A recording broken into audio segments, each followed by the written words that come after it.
Kami po ay bumabati sa aming mga taga-subaybay sa oras na ito. Kayo po ay nanonood pa rin sa kapitulo, bersikulo. Isang espesyal na episode muli ang aming ihahandog sa inyo. Nung nakaraang programa ay aming pong ipinakita sa inyo ang interview ng kapitulo, bersikulo sa ating kapatid na si Brother Romel Montano. Sa oras na ito ay siya po ang magiging anchorman ng programang ito. Isang espesyal na pagtatanghal. Meron po kasi siyang mga tanong na na-encounter niya sa field. Hindi ibig sabihin ay tanong na hindi niya alam kung paano sagutin. Kundi alam niya na kung paano sasagutin. Subalit kinuha niya lang po ang opinion at sagot ng kapitulo, bersikulo sapagkat iniisip niya na itong ang programang ito may isang mayroong otoridad doon sa mga nakalap niyang mga tanong. At yun ang kanyang ibabahagi sa atin. Tunghayan po natin ito, mga ginigilo ng mga taga-subaybay. Kasi yung aking pelikulang ginagawa ay patungkol sa huling araw. Ang title nga niya ay Signs of the Times.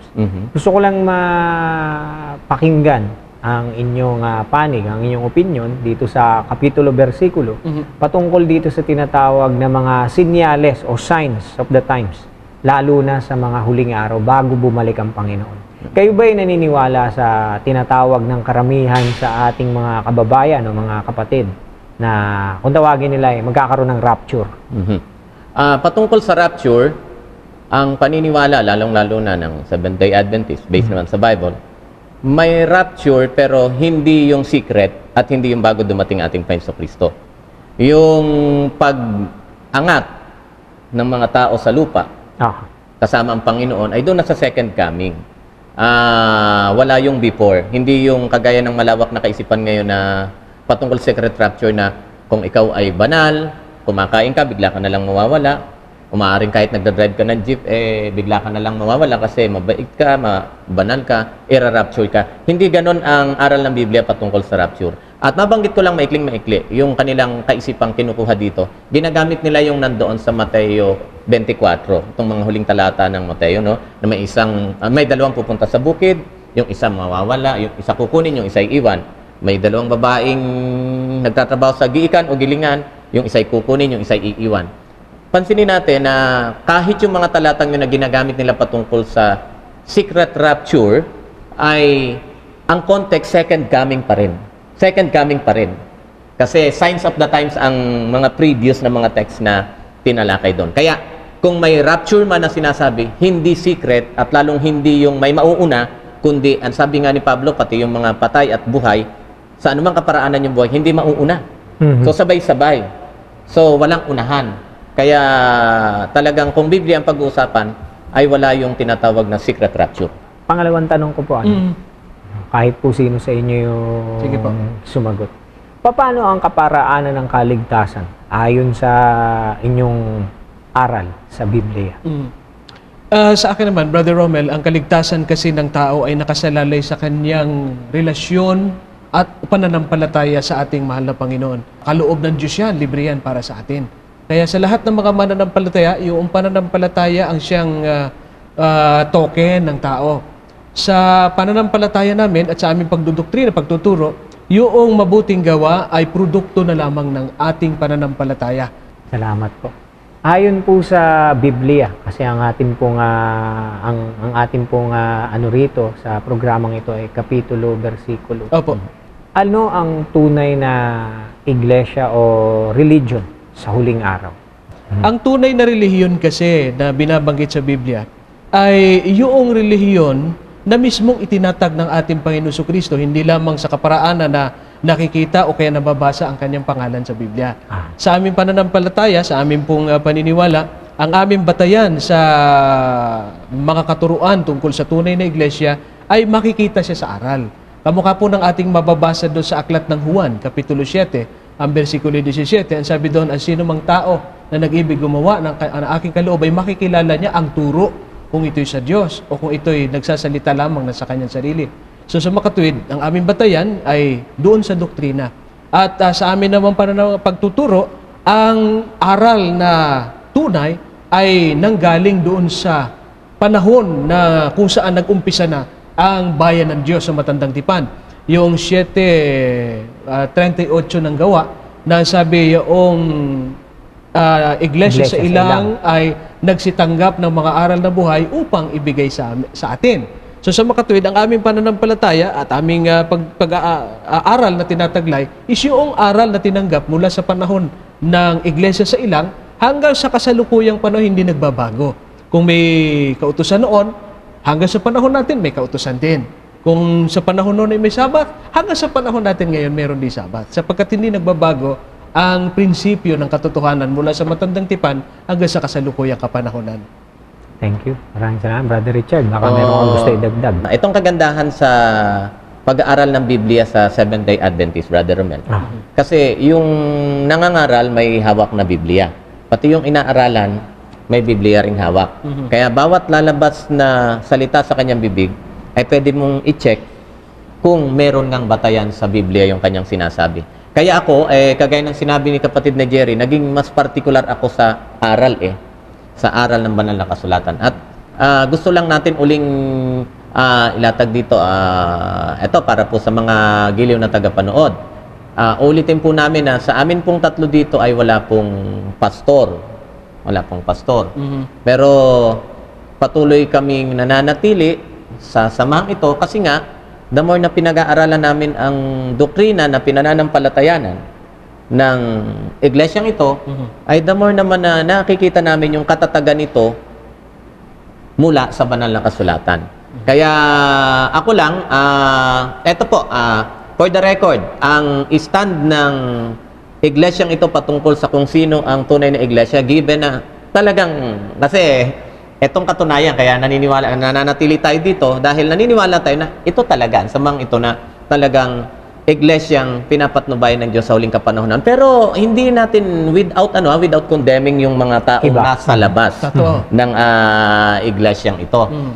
Ang stand nga ng Seventh-day Adventist patungkol sa iglesia ng Diyos sa huling kapanahonan, meron na tinatawag na ito naman nasa doktrina talaga, kahit basahin nila, open naman ito naniniwala tayo ng iglesia may tinatawag na visible church, which is eto nga, in Seventh-day Adventist, at may tinatawag ding invisible church. Sino itong invisible church? Ito yung mga tao na nasa iba't ibang organisasyon o samahan, o nananampalataya kay Christian, kay world religion yan, na religiously talagang nagiging faithful sila doon sa mga tinanggap nilang liwanag. So, kaya baka sinasabi natin ito, mga kapatid, para hindi naman masabing minumonopolya natin ang kaligtasan. Kasi may iba nga nagsasabi na pag di nila miyembro, hindi anib sa kanila, walang kaligtasan. So sa atin dito, inano natin, ang Diyos ay pangunahin. As a visible church, ito ang ginagamit ng Diyos na channel para ang ebanghelyo ay maipaabot sa buong sanlibutan. Pero we never condemn yung mga taong nasa labas ng samahang ito as long as religiously ay isinasakabuhayan nila yung mga katotohanang nalalaman nila sa kasalukuyan. Okay. Salamat, Brother Richard. Sunod kong tanong, nabanggit nyo nga yung pastor. Marami sa ating tagapanood na nanonood sa inyo. Marahil hindi nila alam na hindi kayo nagpapatawag ng pastor. Yung aking ibang mga kakilala na nakakakilala sa inyo, ang sabi nila, no offense meant naman sa ibang mga pastor. Sabi nila, mas magagaling pa raw kayo kaysa sa mga pastor. Purihin ang Panginoon. Salamat sa Diyos.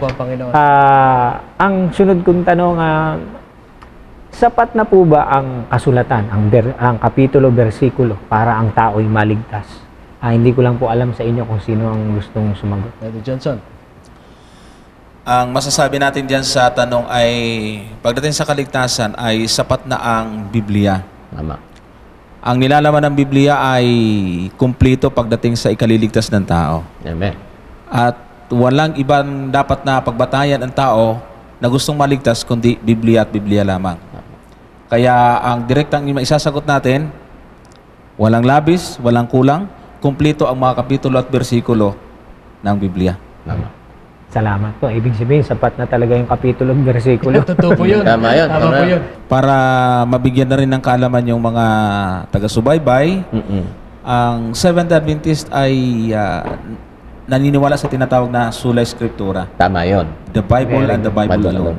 Bagaman meron silang iniisip na libro na palaging kakambal ng Seventh Adventist, yung tinatawag na Spirit of Prophecy, pero wala tayong pagtuturo. Ang samahan ito, walang pagtuturo na may kinalaman sa kaligtasan yun. Tama yun. Yun ay kailangan ng tao na hindi nakakaintindi, hindi gano'n naiunawaan ng Biblia.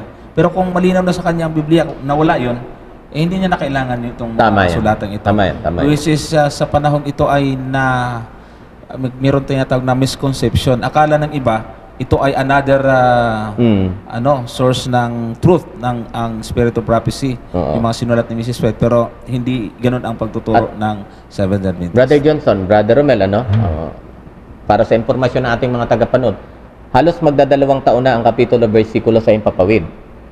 Pero wala silang, siguro kahit isang episode, wala silang makikita at may lalabas na ang programang ito ay tumalakay, may kinalaman sa paksa na ang ginamit na basihan ay yung tinatawag mong Spirit of Prophecy, Brother Johnson. Mapapansin nyo siguro, ay puro Biblia, kung kumukuha man tayo ng referensya, hindi pa nga galing sa Spirit of Prophecy, kundi galing sa mga aklat mismo nung ating mga tinatalakay, kung may samahan man tayong tinatalakay, para patunayan lang yung ating gustong ipalabas sa mga pagkakataon na meron tayong dapat patunayan. But never, wala akong napansin. Kasi kahit ng mga naunang episode, hindi naman ako kasama. Pero nanonood nga ako, nakasubaybay tayo, wala akong nakitang isamang episode ng programang ito na ang tinalakay at ang naging basihan ng pagtatalakay ay ang tinatawag na sinabi ni Brother Johnson kanina, Spirit of Prophecy. So, yun lang po. Dito makikita nyo na yung talagang pagka-reliable ng Biblia patungkol sa katanungan nga kung ito ba'y sapat para sa ating kaligtasan. Talagang sapat na yan. Ayan, maraming salamat po. Salamat po sa mga kasagutan niyo. Sunod ko pong tanong, napaka-importante rin po. Ito po ay katanungan din po ng ilang mga manonood. Kaya lang po talagang hindi sila pinalad tulad ko na makapunta rito para matanong po kayo. Para ma-settle once and for all lahat ng kanilang ang Seventh-day Adventist ba ay naniniwala sa katuruan katulad ng nalalaman ng iba o paniniwala ng iba na ang Seventh-day Adventist ba nag-iisip na sila lang ang maliligtas, wala nang ibang relihiyon? Actually, nabanggit na to kanina ni Brother Richard. Na labas sa Seventh-day Adventist, naniniwala siya na yung ibang tinatawag na sa ibang pananampalataya, may kaligtasan talaga. Pero pakilinaw lang po. Apo, sa bahaging ito, Brother Romel, ay nais kong susugan yung binanggit ng kapatid na Richard kanina. Wala po kailanman sa katuruan ng Seventh-day Adventist na kami lang o ang samahan lang ito ang siyang ililigtas o kaya ay maliligtas. Tama. Katulad ng binanggit ng ating kapatid kanina, meron tayong mababasa sa Biblia na meron ding mga ibang tupa ang ating Panginoon Kristo na wala sa kulungang ito. Tama. Sa mga katuwid, ang kaligtasan, ito ay individual. Kasi kahit naman ikaw ay nasa tunay na relihiyon o kaya tunay na samahan, kung hindi mo naman isinasa kabuhayan yung mga tinuturo ng samahang yaon, hindi mo rin ikaliligtas. Kasi ang kaligtasan kasi hindi nababrand sa isang organisasyon o kasi isang kilusan, kundi ito ay may kinalaman sa iyong relasyon sa ating tagapagligtas at yung produkto ng buhay mo na bunga ng iyong mabuting relasyon sa ating tagapagligtas. Tama. Kaya hindi po pwedeng sabihin natin na exclusivistic lamang sa isang grupo ng pananampalataya kasi meron din namang mga mababait na mga tao na hindi naman din sa isang relihiyon lang o isang pananampalataya lang. At meron din namang mga nandoon dito rin, sabihin na natin, because you are asking the Seventh-day Adventist, kahit sa ating Seventh-day Adventist na samahan, meron din naman mga miyembro tayo na pasaway. Tama pero hindi ginagarantiyan natin na kung sa loob ng iglesia merong mababait at merong pasaway, lahat-lahat na ililigtas ng Panginoon yan. Ito ay nakasalalay pa rin sa kanyang relasyon sa Panginoon at yung bunga ng kanyang relasyon sa Panginoon. Napaka-importante yan. Meron lang akong isususog doon kasi baka isipin naman ng iba naniniwala pa lang Adventist na hindi na kailangan umanib sa kanila.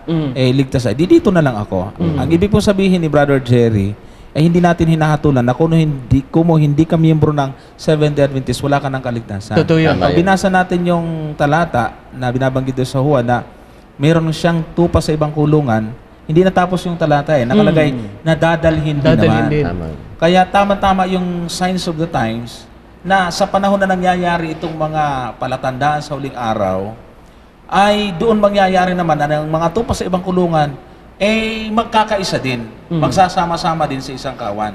Kaya lang sa panahon ito, hindi natin pwedeng hatulan na walang kaligtasan yung ating mga kaibigan.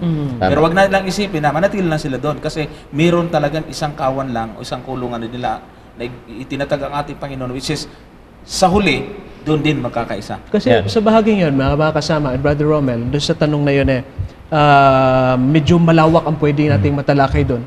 Kasi sabihin na natin na ang relihiyon hindi makapagliligtas naman kasi sa tao. Kasi parang halos synonymous din halos yung question tungkol doon. Na ang tao ay hindi maliligtas ng relihiyon. Pero tandaan niyo mga giliw namin taga-subaybay, ang tao po ay hindi maliligtas ng relihiyon. Kasi ang tagapagligtas natin si Kristo, hindi relihiyon.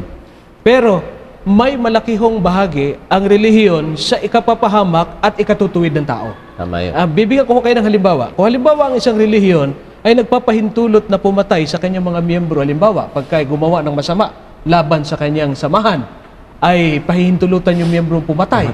Abay, may epekto yon sa kanyang buhay bilang mananampalataya. Hindi niya ikaliligtas yun. Bagamat hindi tagapagligtas ang relihiyon, pero yung relihiyon nagtuturo na pwedeng pumatay, meron din bahagi sa ikapapahamak ng tao yung relihiyon.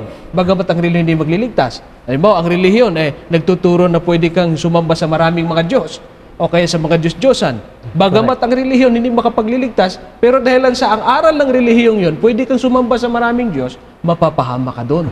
Bagamat ang relihiyon hindi tagapagligtas, pero ang relihiyon may factor sa ikapapahamak at ikaliligtas ng tao. Hindi natin dina-downgrade yung papel ng iglesia. Kasi kung babasahin natin, tinubos ito ng Diyos ng kanyang sariling dugo.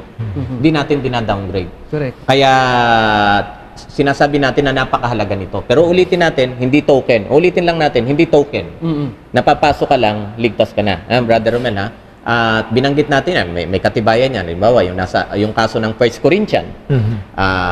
Sa introduction pa lang ni Paul sa 1 Corinthians chapter 1, tinawag niya na ang iglesia ng Diyos ay mga banal. Pero pansinin natin, pagdating sa Kapitulo 5, Kapitulo 6, katakot-takot na sermon ang inabot ng mga taga-Corinto. At ang sabi niya, kahit tinawag silang mga banal, pero ang sabi ni Pablo, kung ganitong uring klaseng pamumuhay meron kayo, ay hindi kayo magmamana ng kaharian ng Diyos. Sino-sino yon? Yung mga manlalasing, mamamatay, pumapatol sa kapwa lalaki, hindi rin ligtas yung mga tibo na sinasabi nila. Kahit pa magmiyembro ka sa tunay na iglesia, hindi token na ikaw ay ligtas dahil lang nandito ka sa tunay na iglesia. Napakahalaga pa rin nung nasa tunay ka at the same time, isinasakabuhayan mo yung tamang aral na nakuha mo o nalaman mo sa tunay na iglesia. Para maging maliwanag po yung bagay. Salamat sa mga sagot po ninyo. Ito po yung susunod ko lang. Sana po huwag kayong magsawa. Oo naman. Anytime. Nabanggit ni kapatid niya na Richard na ang pag-anib sa isang iglesia ay hindi sapat na batayan o garantiya para ikaw ay maligtas. Ako naman po kaisa ninyo sa ganun. Naniniwala po ako. Sapagkat ang tunay na binago ni Kristo, nasa kanya si Kristo, nagbabago rin po yung buhay. Tama. Sapagkat si Kristo raw po ang nabubuhay sa kanya. Tama. Matanong ko lang po kayo, no, na meron pong aral na kumakalat po na pinaniniwalaan po ng iba. Marami po ako mga kilala, pinaniniwalaan niya po ito. Na pag siya'y umanib sa isang iglesia o siya'y tumanggap kay Kristo, kahit na ano ng kalokohan o anumang bagay na tawagin na natin hindi na siya nahihiya o kawalang hiyaan ang kanyang gawin, siya po ay maliligtas pa rin sapagkat tinanggap niya na si Kristo. Ano po ang aral ninyo rito? Yan. Ito yata yung sinasabi nila na once saved, once you are saved, you are always saved. Ibig sabihin, pag sumapalataya ka, naligtas ka na, kahit na gumawa ka pa ng kung anong kalukuhan, nakagawa ka ng kasalanan, sabihin na natin, hindi na mawawala yung kaligtasan. Yun ba yung tinutukoy mo? Yan yung sinasabi ko. Kasi kalimitan yan ng paniniwala. Laganap na laganap yan at maraming mga malaking relihiyon na nagtataguyod ng aral na yan. Pero pagka binasa natin sa Biblia, doon na lang sa sulat ni Apostol Pablo at maging sa sulat ng 4 na Ebanghelyo, sa Mateo, Marcos, Lucas at Juan, ay mayroong mga pasabi doon kahit na doon sa Mateo 24, na mayroong pananampalataya o mananampalataya na maaari siyang mailigaw. Basahin ko nga ito para mas maganda. 24 ng Mateo, at ang talata nito ay 24 din. Sapagkat may magsisilitaw na mga bulaang Kristo at mga bulaang propeta at mga nagpapakita ng mga dakilang tanda at mga kababalaghan na ano pat ililigaw kung maaari pati ng mga hirang. Dito maliwanag na ang Panginoon mismo ang mismong galing sa bibig ng Panginoon ang salita na pwede kang mailigaw.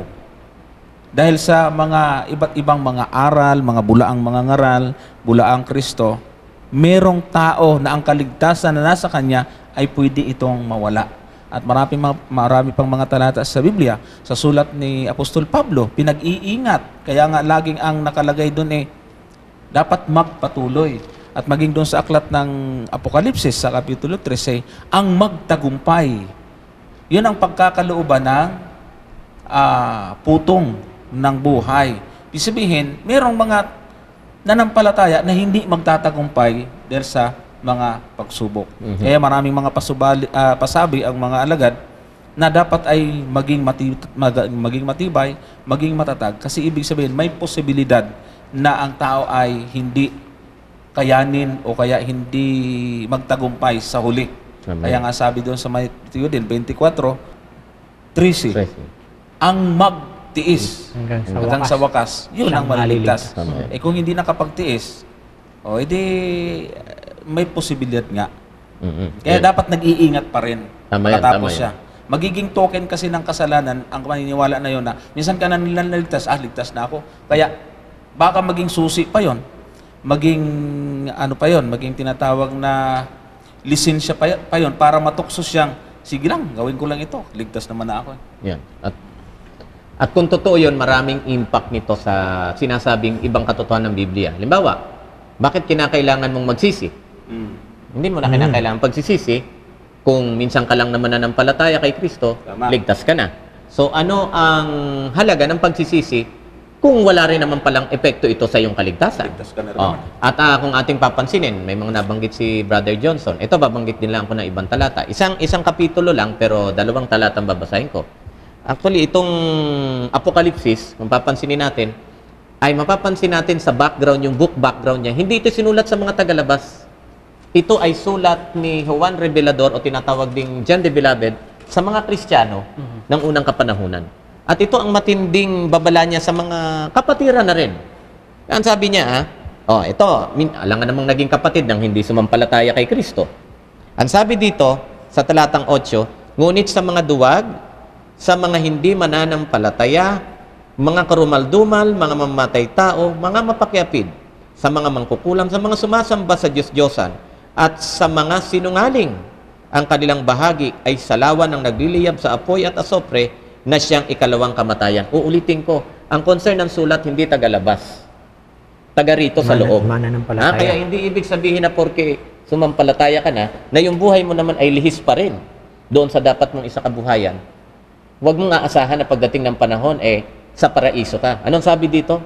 Sa asopre na nagliliyab na ampoy pa rin ang punta mo. At yung huling talata nitong 21, take note, ang topic na dito ay bagong langit at bagong lupa na ito. Sabi sa 27, Kapitulo 21 pa rin ng Apokalipsis. At hindi makakapasok doon. Saan? Sa bagong langit. Sino ang anumang bagay na marumi o sino mang gumagawa ng karumaldumal? See? Nakikita natin na hindi token yung sumampalataya ko minsan sa Panginoon Kaya kahit anong gawin ko, ligtas na ako. Hindi nga daw papasok doon Ulitin ko uli Mga Kristiyano po ang sinulatan nito, hindi tagalabas. Kaya itong mga sinulatan, minsan ang sumampalataya sa Panginoon na dapat hinihimok ng ating mga manunulat na ito na magpatuloy doon sa kanilang tinanggap. Bakit? Ang sabi dito, sino pa mga hindi papasok doon? O ang gumagawa ng kasinungalingan. See? May Kristiyano ka nga. tumanggap kayo kay Kristo. Dati kang sinungaling, hindi ka naman nagbago. Ang sabi dito, hindi sila papasok sa bagong langit at sa bagong lupa. Kaya nga, kung papansinin natin, yung sabi sa Efeso 4:30, huwag ninyong pighatiin ang banal na espiritu. Alam niyo, kung itataas natin ang basa, yung mga naunang talata, ang sabi nga doon, kung ikaw ay dating magnanakaw, para hindi mapighati ang banal na espiritu, huwag ka nang magnakaw. Bagkus, magbigay ka na. So yun ang dapat na makitang transformation doon sa mga taong nag-aangkin na sila ay sumampalataya sa Panginoon. Dapat talagang makita yung bagong bunga sa kanilang buhay. Tingnan mo, Brother Romel, yung anilin tulad ng Panginoon sa mga tunay na mananampalataya. Ang sabi niya, ako ang puno, kayo ang sanga. Ang sino mang sanga na naka-detach o nakahiwalay sa puno, talagang hindi yan magbubunga. So ganito, ang claim at ang katunayan na tayo ay kay Kristo, sumampalataya kay Kristo, di ba? Na kay Kristo na tayo, dapat ang bunga ng buhay natin, katulad na ng bunga ng buhay ni Kristo. At pag gano'n naman ang nakita sa atin, Brother Jerry, hindi tayo naniniwala, lilinawin natin, hindi tayo naniniwala na ililigtas tayo ng mabuting gawa, kundi ito na naman nga, kagaya ng sinabi mo kanina, yung mabuting gawa na ipinapakita ng iyong pananampalataya ay bunga ng pagkakabit mo kay Kristo. Bunga ng pananampalataya mo kay Kristo, bunga ng pananatili mo kay Kristo.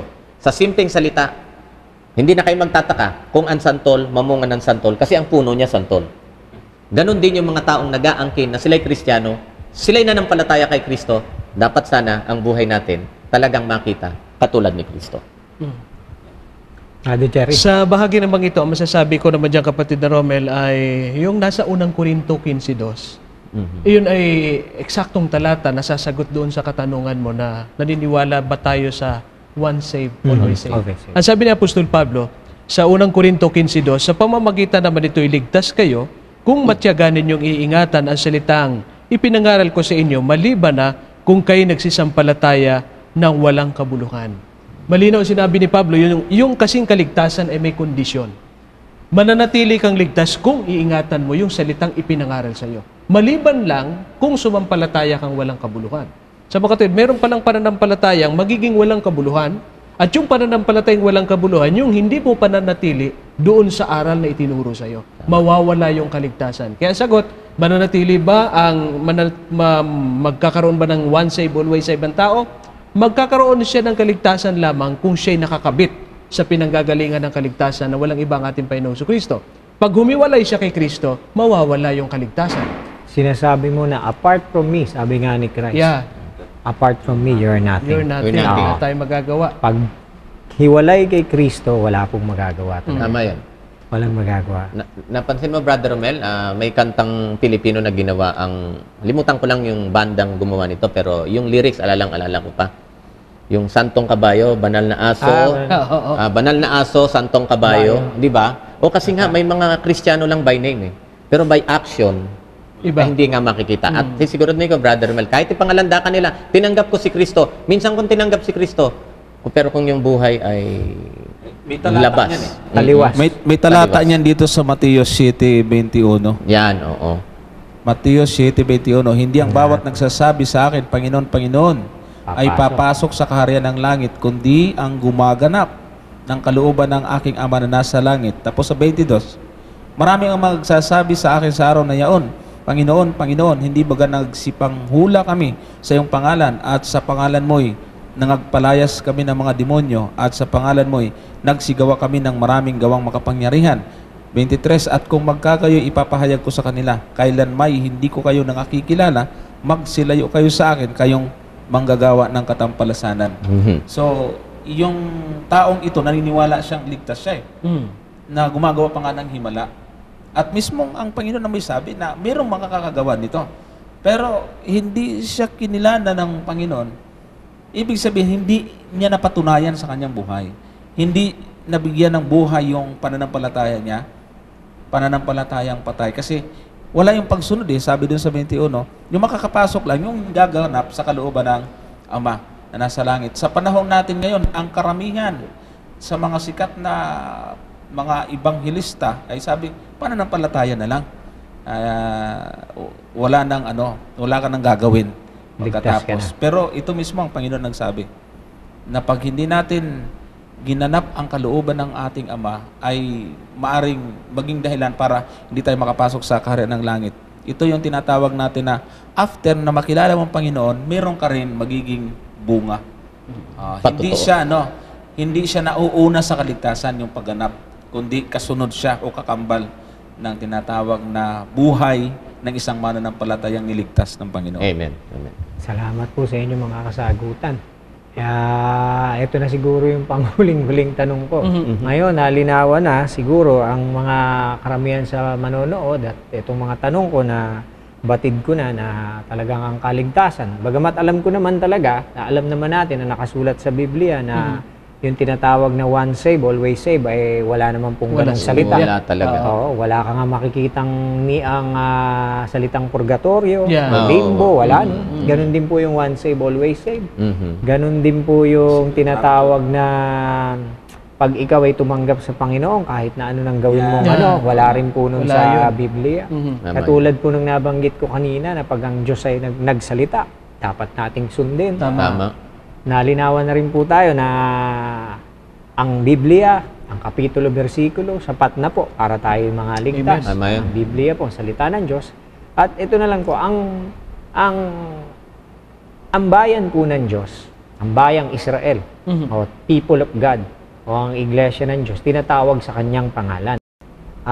Kung ating pong babasahin, pwede hubang pakibasa sa inyong Biblia. Daniel 9:19. Basahin ko yung talata. Sige. O Panginoon, tinggin mo. O Panginoon, patawarin mo.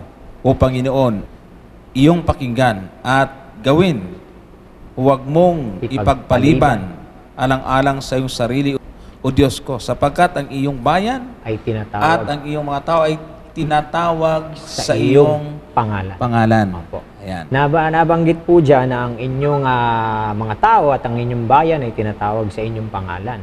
At nasabi rin po rin kanina na sa Efeso 4:4, meron lang pong iisang katawan. O yung katawan po sa Colosas 1:18, yung tinatawag po yung katawan na ito po yung tinatawag na iglesia. Si Kristo raw po ang pangulo ng katawan at sa makatwid baga, ang iglesia, yung tinatawag na katawan doon yung iglesia. Sa inyo bang aral na pinaniniwalaan, ang tinatawag po bang iglesia ng Diyos dito o yung katawan ay yung Seventh-day Adventist po? Ayan.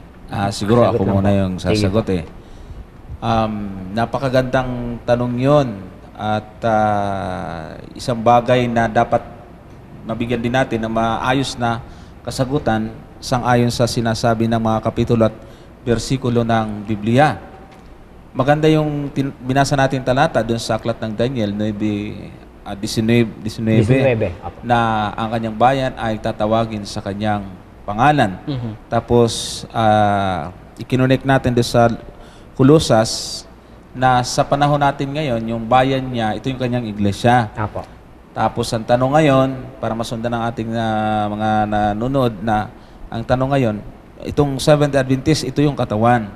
So, masasabi ba natin ito yung nagtataglay ng pangalan? Apo. Kasi po Yeah. sa Efeso 4:4, meron lang pong isang iglesia, isang katawan. Tama. Isang Diyos, isang pananampalataya, isang bautismo. Tama. At ang masasabi ko po doon sa aking unang sagot at isusundan natin ang ating mga kasamahan, kasi yung pagtawag sa pamagitan ng pangalan ng Diyos ay merong kinalaman ito sa nakikita ng mga tao. At makikita natin na doon sa mga talatang yon, ang pagtawag ay malimit na nakabase doon sa kung ano yung tatawagin. Halimbawa, katulad nitong nasa Gawa 11:26, ang sabi ay ganito, at nang siya'y kanyang masumpungan, ay kanyang dinala siya sa Antioquia. At nangyari, na sa buong isang taon, sila'y nakisama sa iglesia at nagsipagturo sa maraming tao. At ang mga alagad ay pinasimulang tawaging mga Kristiyano sa Antioquia. Yung pagkatawag sa mga alagad na Kristiyano, itong mga alagad nito ang nangasiwa doon sa sinasabi nating katawan, na walang iba kundi ang iglesia, na pinangangasiwaan ng mga alagad. So, walang duda na ito yung katawan na sinasabi. Ang tawag ng mga tao, doon sa nakasaksi sa kanilang mga gawa, ay tinawag silang mga Kristiyano. Kaya nga sabi ko nga kanina na ang pagkatawag ay malimit, may kinalaman doon sa kung ano nakikita nila. Kaya tingnan mo isang tao. Kahit nakasabihin niyang Kristiyano siya, kung hindi naman nakikita sa buhay niya, hindi naman. Sabi pa nga nila, yung ibang mga born again, nababansagan ng iba. Burn again, o kaya... wrong again. Wrong Minsan again. naman, Kasi, laging nakabase doon sa buhay. correct. Laging nakabase doon sa gawa. Kaya nga sabi doon sa Mateo, na makikilala sa bunga. Kaya, yung Seventh-day Adventist ay kabilang sa Kristiyano na binabanggit dito. At ang masasabi po natin, at walang halong pagmamayabang, pero hindi natin matututulan, na yung katuruan ng Seventh-day Adventist ay hindi natin po pwedeng sabihing magdadala sa ikapapahamak. Kundi nagtuturo ito ng kabutihan. Unang-una, yung pagtuturo natin sa ating disiplina sa ating katawan, yung ating iniinom, yung ating kinakain, yung ating ginagawa na tumutugon naman doon sa sulat ni Apostol Pablo sa kanyang iglesia na anuman ang inyong ginagawa, anuman inyong iniinom, kinakain, ginagawa, ay gawin sa ikaluluwalhati ng Diyos. Nakakatugon doon ang Seventh-day Adventist dahil sa gawain. At ang Seventh-day Adventist ay nasa ilalim ng umbrella na tinatawag nating Kristiyano, which is tinawag sa pangalan ng Panginoon. Yan. Hindi ko na uubusin. Ibibigay ko naman yung iba sa ating Brother Romel, tiningnan ko yung salita para makasiguro yun sa ginamit na talata. Yung salitang pangalan doon sa Daniel 9:19. At sa Hebrew nga, ito ay lumabas na Shem. At meron siyang tinatawag na diachronic meaning. Malawak yung kanyang kahulugan. At isa nga sa kahulugan ng pangalan na binabanggit doon ay yung, sabi dito, pwede siyang reputation or yung reputasyon mismo. So kung titingnan natin, yung bayan ng Diyos na tinawag sa kanyang pangalan, dapat tutugon doon sa kung ano yung reputasyon at karakter. Likas ng Diyos na tumawag sa kanila. So yun nga, sinabi ni Brother Johnson kanina, tinawag ang mga alagad na Kristiyano nung unang kapanahunan. Kasi nga sila yung mga tagasunod ni Kristo. Kaya dapat, yung isang Kristiyano ay tutugon yung kanyang buhay sa kung ano, meron yung kanyang sinusundan. Kristiyano nga siya, ibig sabihin, tagasunod siya ni Kristo.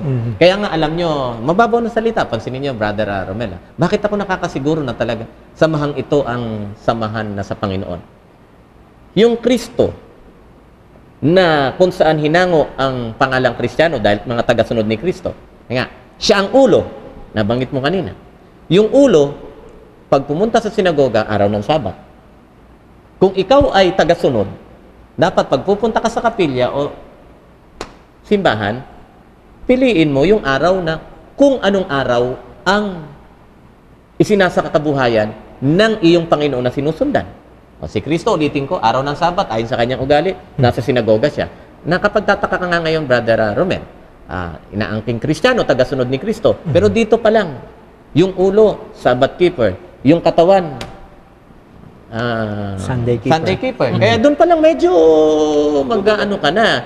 Minsan may tuloy, may pabiro na, iglesyang pugot ang ulo? Ito at least sinasabi talaga namin, matas ang pangalan ng Panginoon. Mula ulo hanggang paa, nakikita natin kung aral at aral. At in fairness naman, marami sa mga kapatid ay talagang ginagawa ang lahat sa tulong ng biyaya ng Diyos na makaabot doon sa pamantayan na dapat isa kabuhayan ng mga kapatid na nangahawakan sa mga aral na pinaniniwalaan ng iglesyang ito. Kaya makikita natin hangga't maaari naman, talaga naman din, sabi sa aral ng samahang ito, bawal ang alak, talaga hangga't maaari. Kaya nakikita naman natin, ating mga miyembro, talagang pag meron man, dinidisiplina yan. Manigarilyo, pag meron, dinidisiplina yan. Kasi iniingatan natin yung reputasyon ng pangalan ng ating pinananampalatayanan. Kaya nga, Brother Romel, ako, I for one, wala akong duda. At siguro naman, kahit yung ating mga kapatiran dyan, wala na rin naman marahil pagdududa na talagang kung sa aral ng pagbabasihan, talagang dito makikita natin at buhay ng mga kapatiran na nandito ay talagang in fairness, kikita ko naman, by the grace of God, sila po ay namumuhay ayon sa kalooban ng Panginoon. Galit? Sa akin naman, Brother Jerry? Romel, sa bahaging yan, napakadelikado kung ating gagawing literal yung ikakapit yung pangalan ng Diyos sa isang samahan. Kasi, tandaan ninyo na kabilin-bilinan dahil sa ang iyong pelikula nga, ang pamagat ay Signs of the Times. Ang isa sa mga signs of the time, mga kaibigan, na sinasabi ng ating Panginoon Kristo, gagamitin ang kanyang pangalan sa pandaraya. Siguro maganda basahin natin yun sapagkat ito'y bahagi ng ating pag-aaral dito sa ating gagawing pelikula, kapatid na Romel. Sa 24, binanggit ng ating Panginoon Kristo yan.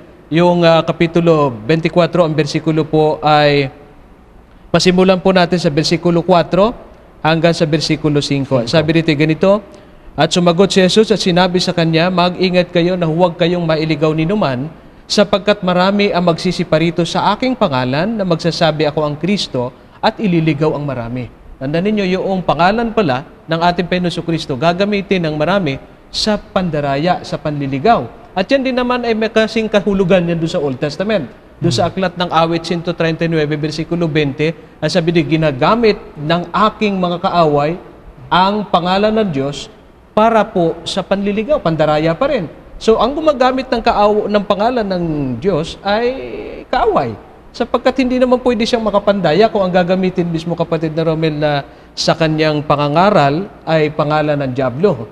Halimbawa, sasabihin niya, magsiparito kayo, sumunod kayo sa amin sapagkat kami iglesia ng Diablo. Wala pong papasok doon. Ang natural, ang gagamitin niya, kayo pumunta sa amin, sumama sa amin sapagkat kami ay iglesia na ginagamit yung pangalan ng Diyos, ginagamit yung pangalan ni Kristo para po makapanliligaw. Kaya ang sabi ng Biblia, babalikan ko ang ibig sabihin pa nung sinasabi ng kapatid Richard, reputasyon. Sa Biblia, meron pong ganitong pasubali sa aklat ng Deuteronomio, Kapitulo 28, ang versikulo 9 at 10. Ang sabi rito, itatatag ka ng Panginoon na isang banal na bayan sa Kanya, gaya ng Kanyang isinumpa sa iyo, kung iyong gaganapin ang mga utos ng Panginoon mong Diyos at lalakad ka sa Kanyang mga daan, at makikita ng lahat ng mga bayan sa lupa na ikaw ay tinawag sa pamamagitan ng pangalan ng Panginoon at sila'y matatakot sa iyo. Yung palang salitang tatawagin sa pangalan ng Panginoon, ito may kinalaman sa kanyang pagsunod sa kanyang mga utos. Kaya tama yung binanggit kanina ng aking dalawang kasama na yung pangalan ng Panginoong Diyos merong kaakibat na reputasyon. May kaakibat pala yun ng pag-iingat doon sa may-ari ng pangalan. Biruin mo, pangalan ng iyong samahan ay iglesia, nakakapit doon yung pangalan ng Diyos o kaya pangalan ni Kristo. Pagkatapos pupunta ka doon sa sabungan. Eh di napipintasan yung nagmamay-ari ng pangalan na hawak mo.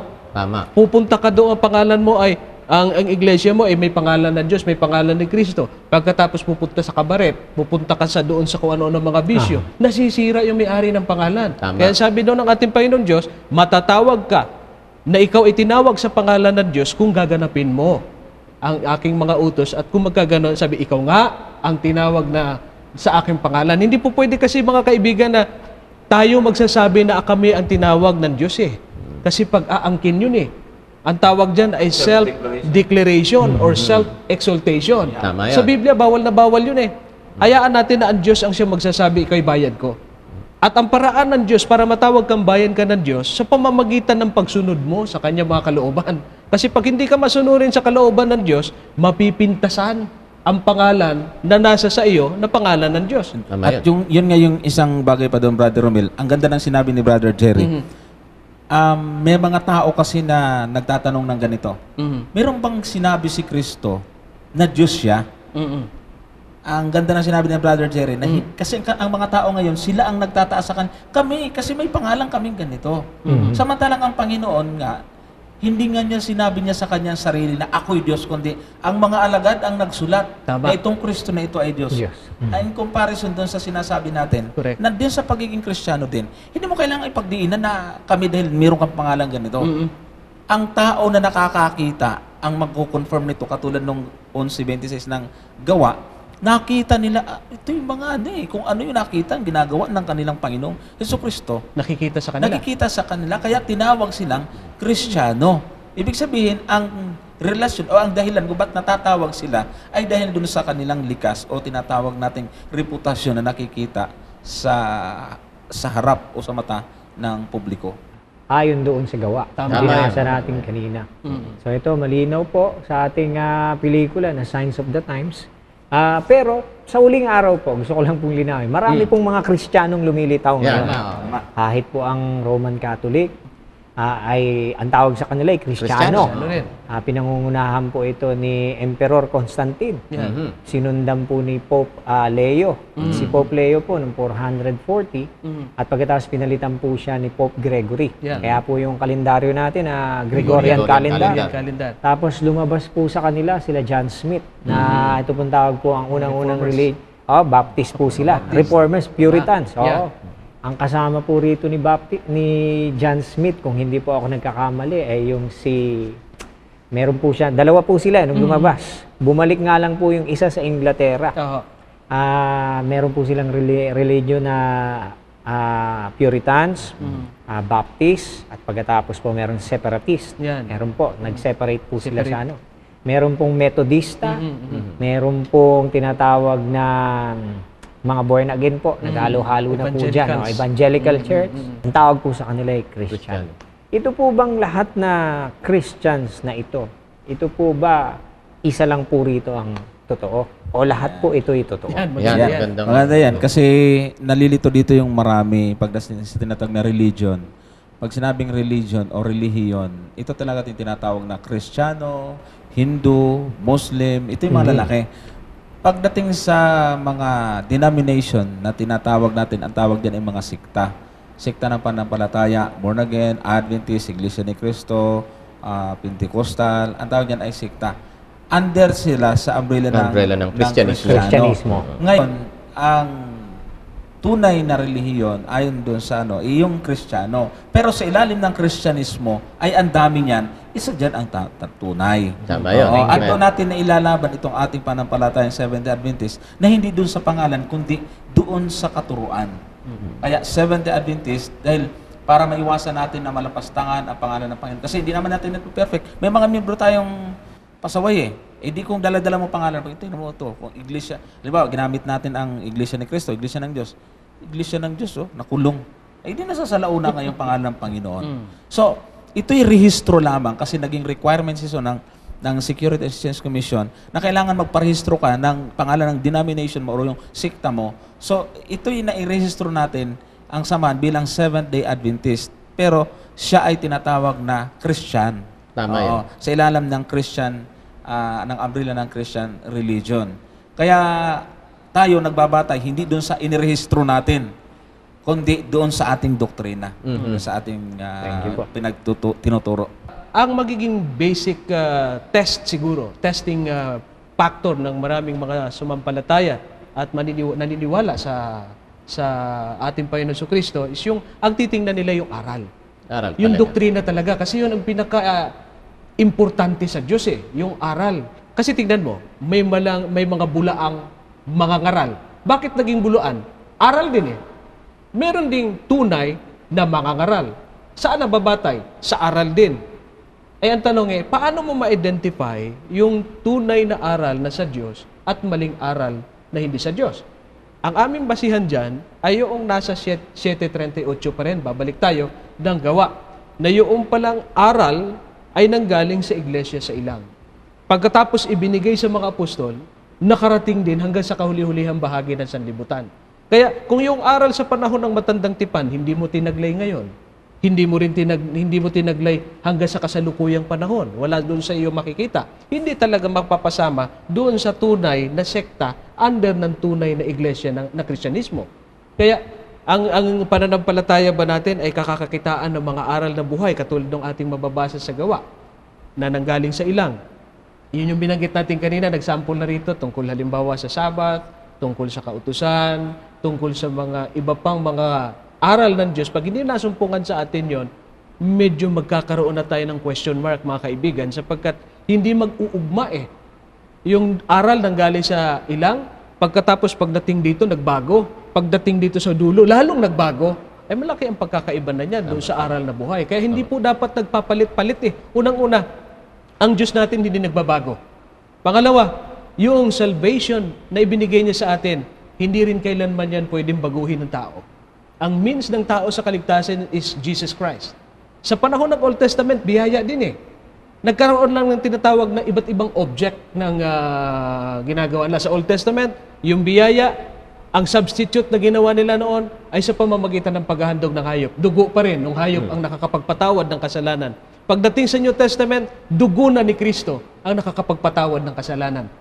Magkaiba ang object ng ginagawa nila, pero iisa po ang konsepto nang galing pa rin sa ating Panginoon Kristo ang kaligtasan. Kaya po, hindi po pwedeng bago-baguhin yan eh. Kasi pag binago yan, magiging question mark yan ng malaki, unang-una sa Diyos. Ang Diyos ba pabago-bago? Pangalawa, ang aral ba ng Diyos, dalawang klase?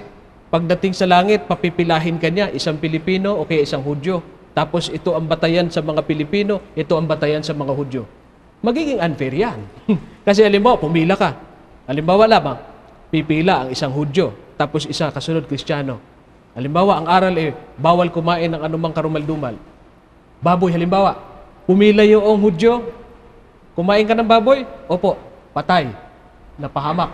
Pagkatapos yung kasunod niya, ikaw Pilipino, kumain ka ng baboy, opo, buhay, kasi hindi ka sakop ng batas na yon. Magiging double standard. Kaya nga sinasabi natin, pagdating po sa katotohanan ng Biblia, hindi po pwedeng bago-baguhin. Kung ano yung mga prinsipyo ng katotohanan sa Old Testament, hanggang sa panahon ng New Testament, hindi dapat nagbabago. Of course, aminado rin naman tayo na may mga kautusan talaga diyan na hindi na rin naman existido sapagkat may hangganan. Halimbawa, yung paghahandog ng tupa, wala na rin talaga ngayon yan. Kasi yan ay natigil na sa panahon ng ating Panginoon Kristo ay naging huling handog nung ibinigay niya ang kanyang buhay para sa atin. Brother Richard. Sa punto ko naman doon sa tanong mo, Brother Romel, ay masasagot kong direkta doon ay regardless kung ano yung practice nung tao sa loob ng iglesia, pinakamahalaga pa rin kung ano ang itinuturo ng samahang yan sa loob ng kanilang iglesia. Sa isang kain ng kamatis, may nabubulok, pero hindi naman lahat. Sa isang samahan, may mabuti, may masama. Regardless kung ilan ang mabuti at masama dyan sa samahang yan, hindi yun ang magiging batayan kung sila nga ba'y sa Diyos. Kundi kung ano pa rin ang aral na kanilang tinataglay. Tama. Kaya nga, perfect example dyan. Halimbawa, yun nga, binanggit ko na kanina, yung mga taga-Korinto, tinanggap nila ang tamang aral, pero yung buhay nila, yung iba'y nasa lisyang. Pero hindi pa rin masabing mali dahil may gumagawa ng maling practice. Kasi yung aral na tinanggap nila ay tama, hindi pa rin maituturing na sila ay maling samahan o maling iglesia. Kaya nga, ako'y talagang I for one, at siguro naman itong mga kasama ko, idadamay ko na. Kaya kami nananatili sa samahang ito, Brother Romel. Ulitin nga natin, to think na dito nga sa ginagawa namin ay hindi kami sinisweldohan, kami pa nga nangangalap ng pondo para may pagpatuloy itong programang ito. Ginagawa namin ito dahil until now, talagang sa pag-aaral namin ng Biblia, nakikita namin na ang Seventh-day Adventist ay talagang biblically founded at stable ang kanyang doktrina dahil talagang nakapundasyon siya, nakahango siya sa banal na kasulatan. Other than that, kung ito'y may mga aral na kahit isa na hindi galing sa banal na kasulatan, una na akong aalis, ewan ko lang itong dalawang kasama ko. Pero hanggang sa ngayon, sasama na rin sila siguro. Kaya wala tayong dapat i-consider kasi, di ba? Maliban sa aral Kasi nga, brother, ulitin natin, hindi kami pastor, hindi kami sinisweldohan, wala kaming medical benefits, wala kaming educational benefits, wala kaming traveling allowance, lahat ng yun, wala kami. Pero anong dahilan, bakit kami nananatili dito? At ulitin ko, itong ang programa, ulitin ko po, kami pa po ang nangangalap para maipagpatuloy ang programang ito. Yun ay sa kadahilan ng hanggang ngayon, kaming tatlo na nangangaral dito sa kapitulo, versikulo, ay buo ang pananampalataya na ang mga aral ng samahang ito, Seventh-day Adventist, ay talagang nakabatay, nakasalig sa banal na kasulatan. Tulong bahagi, kapatid na Romel, doon sa sige. tanong na yon ay, ang Seventh-day Adventist ba ay masasabing tupad doon sa pagkakatawag sa pangalan ng Diyos? Ito ang kagandahan. Sapagkat ang Seventh-day Adventist ay nakaakibat sa kanyang pangalan ang aral. Seventh-day Adventist meaning seventh day sapagkat nangingili ng ikapitong araw ng Sabat. Adventist sapagkat siya ay nag-aantay o sila ay nag-aantay sa pagbabalik ng ating Panginoon Kristo. Yung mga binabanggit na katawagan sa Biblia, Iglesia ni Kristo, Iglesia ng Panginoon, Iglesia ng Diyos, iglesia ng mga banal, iglesia ng mga hintil, na mababasa mo naman talaga sa Biblia. Ang tawag po natin dyan ay mga designation of ownership. Pag sinabing designation of ownership, halimbawa, iglesia ni Kristo, si Kristo nagmamayari niyan. Iglesia ng Diyos, ang Diyos ang nagmamayari niyan. Iglesia ng Panginoon, Panginoon ang nagmamayari niyan. Hindi po kasi mga proper name yan eh. Kundi yan ay mga designation of ownership. Halimbawa, sapatos ni Brother Romel. Yung sapatos ni Brother Romel, hindi yung pangalan nung sapatos niya. Ang ibig sabihin lang ng salitang sapatos ni Brother Romel, si Brother Romel, anong may-ari ng kanyang sapatos? Pero kung tatanungin mo ang proper name, By Nike yan. at yung specific Nike na yung brand pangalan, yan. ang brand niyan is Nike. Oo. Pero sapatos niyo yun. Sapatos niya yun. Pero yung sapatos ni Brother Romel, hindi yun ang pangalan ng sapatos niya. Tama. Ganon din po yung iglesia eh. Ang iglesia po kasi na tinatawag sa katawagan po yan. Kaya po yung iglesia ni Kristo, iglesia ng Diyos, iglesia ng mga banal, hindi po 3 o 4 na iglesia yan eh. Iisang iglesia yan. Ito kagandahan. Ang Seventh-day Adventist, tinatawag po kaming iglesia ni Kristo. Tama. Ang Seventh-day Adventist, tinatawag din po kaming iglesia ng Diyos. Tama. Ang Seventh-day Adventist, tinatawag din po kaming iglesia ng Panginoon. Tama. Ang Seventh-day Adventist, tinatawag din po kaming iglesia ng mga banal. Ito ang masaklap. Meron pa, Brother Jerry. Ano pa? Bayan ng Diyos. Bayan ng Diyos. People of God. Oo. Ayan. Ito masaklap. Yung mga iglesia ni Kristo ngayon, hindi pwede maging Seventh-day Adventist. Tama yun. Yung iglesia ng Diyos ngayon, hindi pwede maging Seventh-day Adventist. Pero ang Seventh-day Adventist, pwede maging iglesia ng Diyos. Yun ang advantage natin. Kaya nga po, ang Seventh-day Adventist, lakas po ang aming loob. At ayon sa prinsipyo ng Biblia, na tayo po ang tinawag sa pangalan ng ating Panginoon Diyos. Bagamat, Amen. tulad ng aming sinabi kanina, hindi ho namin ini-exclusive ang kaligtasan sa samahang ito. Sapagkat, kahit kayo mga giliw namin taga-subaybay, ay isa kayo sa maaaring kandidato sa kaligtasan kung Amen. inyong tatanggapin ang ating tagapagligtas na siya lamang paraan para magtamo tayo ng kaligtasan. Thank you. Salamat sa sagot mo, Brother Jerry. Apo. Brother Richard at Brother Johnson. Maraming salamat. Lagay ko, sapat na yung yung ating napag-usapan ngayon. Yung pinag-usapan lang natin, buo na yung pelikula na Purihin ang Panginoon. Praise the Lord. Praise the Lord. Maraming salamat sa inyo. Sana makabalik ulit ako rito. Oo naman. Baka hindi nyo na ako balik. Anytime. Maraming Isang salamat. malaking karangalan namin yan. Susunod ikaw ulit magbibigay ng mga tanong. Okay, sige. Sige, gawin natin yan. Ako ulit ang magtatanong. Okay. Kasi ngayon parang makakatulog dahil wala pa akong tulog talaga. Kami rin. Pero talagang pumunta ako rito. Maraming salamat. Sana yung mga manonood natin, taga-subaybay natin, sana marami silang matutunan. Amen. Sa Praise the talakayang ito at sa Praise the Lord. tanungang ito. Maraming Salamat salamat din sa inyo. Purihin ang Panginoon. Purihin ng Panginoon. Salamat din po sa pamilya ni Brother Romel na nakasama natin at ang kanyang kaibigan, si Maki. Thank you very much for coming and hope na hindi ito ang huli. Salamat din sa mga anak ko. Kay Ray Guel, siya yung cameraman ko. Ayan. Sa asawa ko, kay Cathy. Kay Christiana, kay Katlea, kay Katrihana. Kasama ko sila lahat dito. Wow. Kami Praise yung the Lord. bumubuo ng pelikula. Ayan. Salamat.